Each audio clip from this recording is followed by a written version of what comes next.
Will the upcoming Porsche IPO be as popular as its sports cars? Adobe is buying its rival Figma for $20 billion. We'll tell you why we think that price is just too high. It's been a strong year for utilities so far, but the party might be ending. Stick around to find out why. This is Investing Insights. Welcome to the new Investing Insights. I'm your host, Ruth Saldana. We are bringing you a new format with a mix of market news, analyst insights, and personal finance tips. So let's get started with a look at your Morningstar headlines. In the coming weeks, Volkswagen is expected to launch the Porsche IPO. Billions are expected to be raised in this initial public offering, which will help both companies fund their moves into electric vehicles.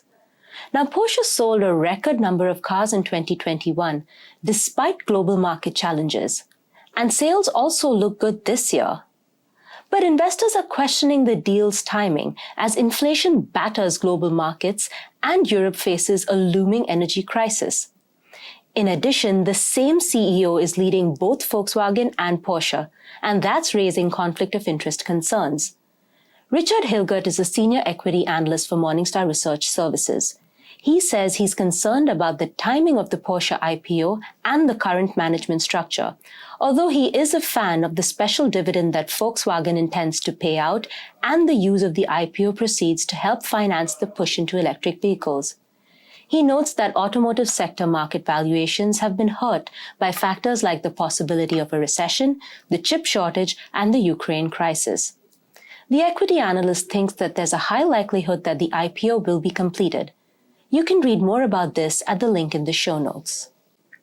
Adobe is buying design software rival Figma for $20 billion. The deal has drowned out the software company's solid third quarter results and mixed fourth quarter outlook. Adobe is planning to pay for the collaborative web-based app using both cash and stock. The deal needs regulatory and investor approval, but is expected to close next year. Morningstar views the move as strategically excellent, but we are concerned about both the timing and the very high valuation. As a result, we've slightly lowered our estimate for how much we think the Adobe stock is worth. We now estimate the stock is worth about $450, down from $500 earlier. We view the shares as attractive, but see heightened uncertainty as the environment continues to deteriorate.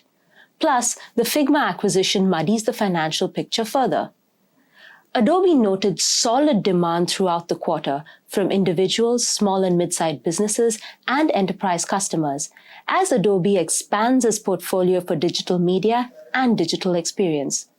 And we remain impressed with Adobe's ability to grow its users and reach retention rates well above the pre-pandemic levels. We are lowering our estimate of what we think Compass Minerals stock is worth. The salt and fertilizer producer is issuing and selling over 6.8 million shares to Koch Industries for $252 million. Now that works out to an average price of $36.87 per share. Morningstar views the stock issuance as decreasing ownership value to existing shareholders because the price is well below our estimate. However, the move does make strategic sense. $200 million of the proceed will pay for most of the Phase 1 construction of Compass's lithium operations, while the rest will be used to pay for debt. The company also released a technical study on the lithium project. We updated our forecast for higher capital expenditures and slightly lower unit production costs. We are in favor of Compass's plans to enter the lithium industry and thinks the projects will create value for shareholders. Morningstar estimates Compass Minerals stock is worth $80, down from $85. We think the shares are currently undervalued. Repeated studies have shown that investors who actively trade tend to, underperform the market. Despite the results of such studies, including Morningstar's annual Mind the Gap, this trading behavior continues. Morningstar's behavioral economist Sarah Newcomb says at least 4 factors play a role in problematic trading, including the fear of losing money. She says that can lead some to actively trade. Newcomb says that some investors who are faced with the pain of significant losses decide to deviate from their long-term strategy in order to reduce the uncertainty of the moment. But because markets have historically rebounded, she cautions against this in the long run. Newcomb says that greed is another factor. It can impact investors similar to the way fear can, since intense emotions can cloud our judgment. And overconfidence and sensational seeking are additional motivations behind frequent trades. She notes that playing the market is like an adrenaline rush, and that market gamblers tend to gravitate towards stocks that have lottery-like qualities. You can read more about this in our show notes. For new retirees, 2022 has been challenging because both stock and bond prices have fallen. And now there are signs that things might actually get worse in the short term before they improve. So what should you do if you're retiring into a down market? Morningstar's Director of Personal Finance, Christine Benz, recently spoke to Vanguard's head of U.S. Wealth Planning Research, Maria Bruno, and the two of them outlined some strategies. Listen in. Even as investors worry about the future with corporate layoffs and rising inflation, there are some pockets where things have been going well. Utilities, for example.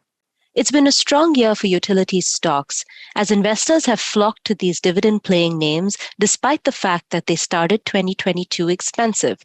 So what's driving the continued rally in utilities? Morningstar's Jakir Hossain is here to tell us. Jakir, thank you so much for being here today. Yeah, it's great to be here. Thanks for having me. So why are utilities continuing to do so well? Yeah, so right now in a period of economic uncertainty, people don't really know if we are going to actually be in a recession or if it is going to be a soft landing. And so demand is questionable for a lot of areas in the market, namely cyclical areas like in tech or retail, whereas utilities demand tends to be a lot more stable. They know that their consumer base is they realize that a lot of utilities are a necessity. And so what that does for utility companies is that it makes revenue a lot more stable compared to, say, a tech firm or a software firm. And so that's very attractive for investors because they're looking for certainty in an uncertain time. Do we think there's some room for these companies to grow, or have they about hit their limit? Yeah, so Travis Miller, who's Morningstar's utility strategist, he argues that there's actually a lot of growth coming up for utilities, probably more than he has seen than any other period. And a lot of that is due to how there is now an effort to push towards clean energy on a greater intensity than ever before. And so you see this happening on both the federal and state level. On the federal level, you have the Inflation Reduction Act bringing in incentives for companies, and really it's just bringing in incentives for more clean energy investment, whether that be through tax credits or otherwise. And on the state level, you also have various states saying that in X amount of years, they want to reach either carbon neutral or be fully renewable energy. And what that's going to do for a lot of these utility firms, it's going to provide a lot of investment for them to grow and expand their networks so they can supply that.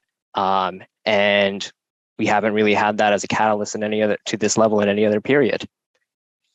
Now, you mentioned both rising interest rates and inflation. Earlier this week, the Fed raised interest rates again to battle inflation. So how will this affect these stocks?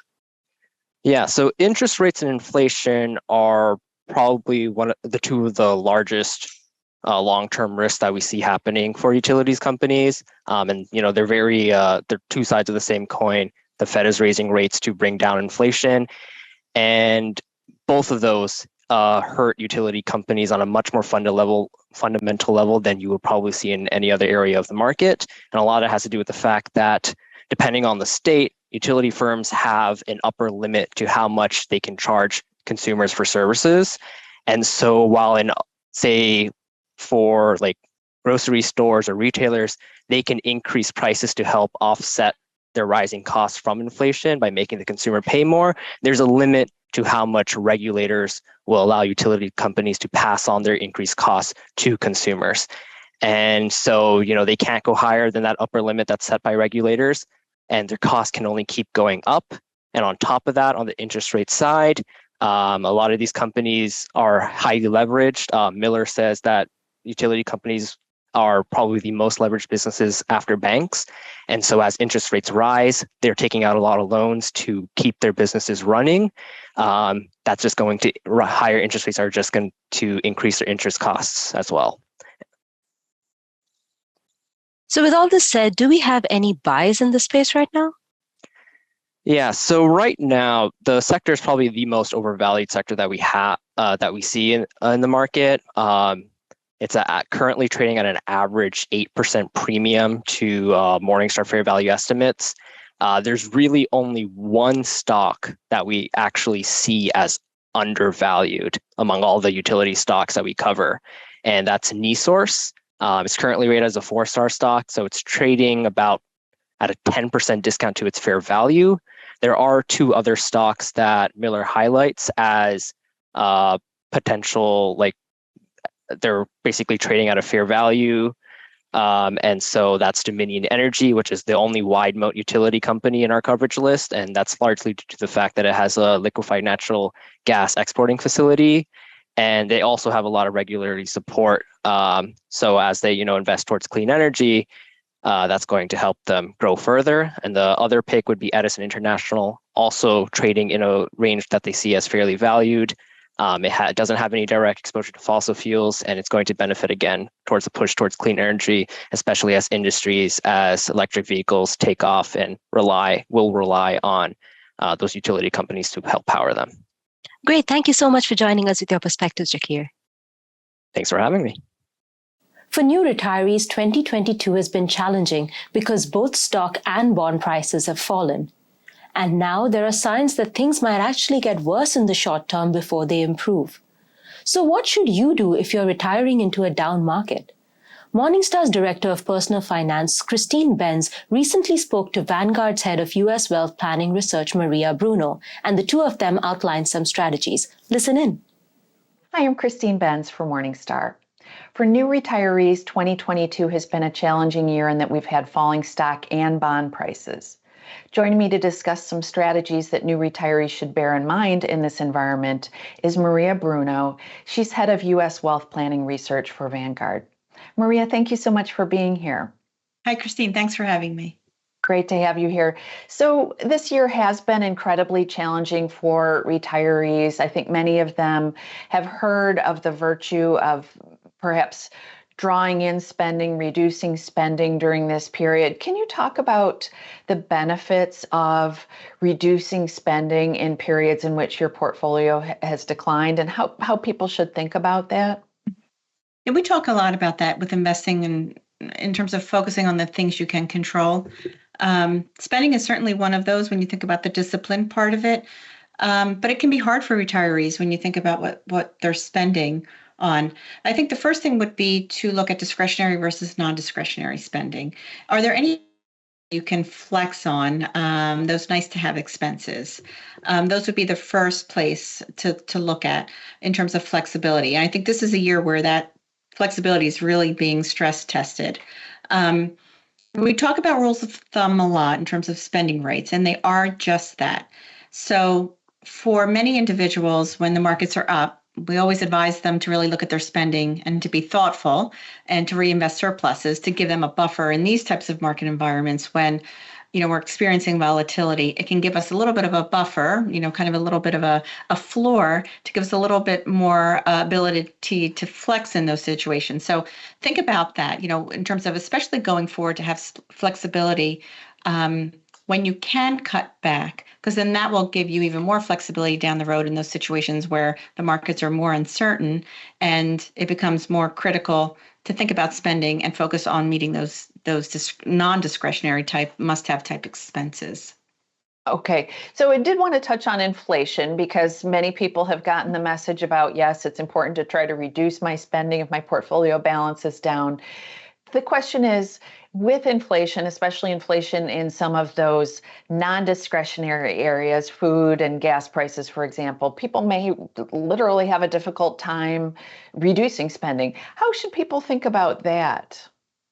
This is a very difficult one because there are certain things like healthcare, and you can just see it at the grocery store or, utilities and things like that, where it's becoming, very apparent in terms of the impacts of inflation.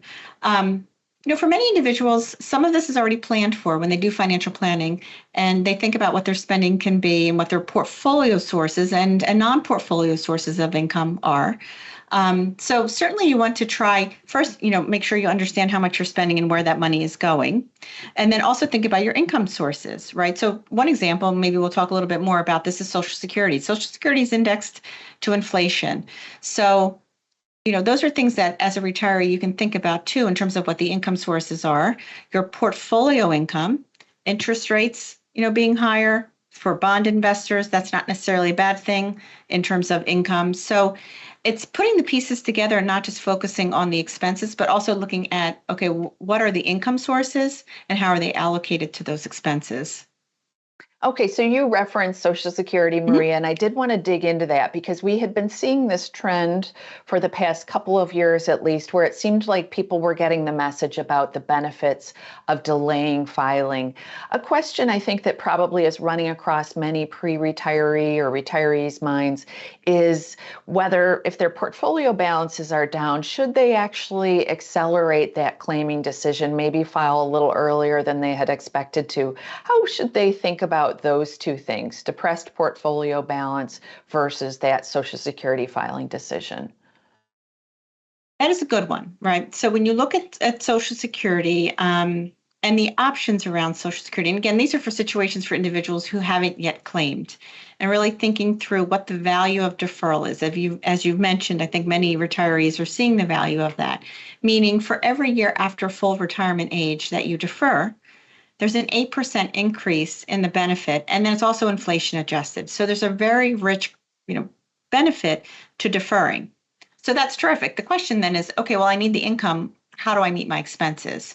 And then that would be other sources of income and potentially portfolio-based withdrawals.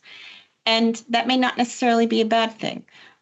You want to look at, well, what are your investment flows first and foremost? So spending from the portfolio isn't always spending, quote unquote, principal. There are income distributions, and when we have experiences with high interest rates, that may be more interest income, for instance, for investors that have both stocks and bonds. So you want to look at the inflows, but then also what you're spending from the portfolio. The reality of it is, if you're thinking about deferring Social Security and that you may need to spend more from your portfolio during this period leading up to that, that may be okay, because then you may be getting the benefits later. It's really good to run the numbers on some of this to understand the trade-offs.